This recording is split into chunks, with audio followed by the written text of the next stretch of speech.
Ato yung guys, oh, napalos na to, nabungkag na. Ano na siya muungot. Oh. Sa nakita na ko guys, niungot siya, putol yung kang siya po. Nawa. Alo, uyo. Putol kang siya.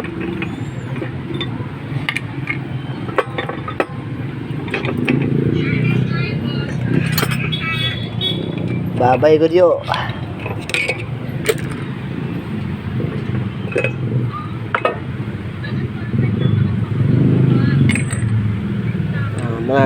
Inani ka daghan na tuwang gi kuan ron. Di mo kabaloan lang patugag pabungka gani, kay di ko na mauli ninyo.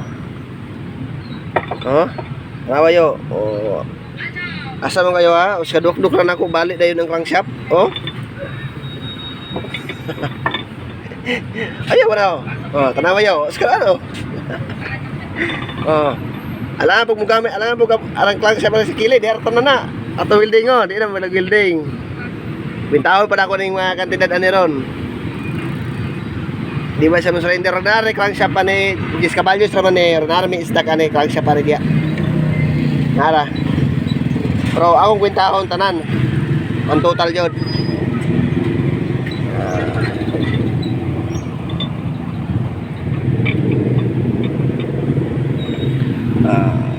Ibahin-bahin siya. Alright guys. So saya putol ko dahil siya guys. Hindi ko na ito hindi ko malikayan di ay. Bigyan sa kung sa kalig ng crankshaft. Hindi ko na malikayan. Mugo na yung pinaka-kuhan dyan diya. Wala yung makina nga ligon kayo. Sa unang panahon, naago yung mga makina nga ligo basta madaot. Pero kini putol ko siya. Huwag tayo mahimo. Kawawa naman lamang ni. Kawawa sa tagiya. Alright. Sana mapanood yun eh. Manang importante ninyo. Sige mo chik sa oil. Mugo na importante. Mugo na yung pinaka the best. May gani na yung pagkaputulang sa crankshaft. Napalong ditso.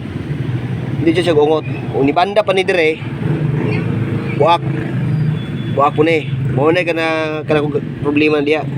Kanya mabuak na yan. Black na kailis. Rapod. Unya. O kamay diferensya sa bago. Aral lang sa bago lang palit. Diba?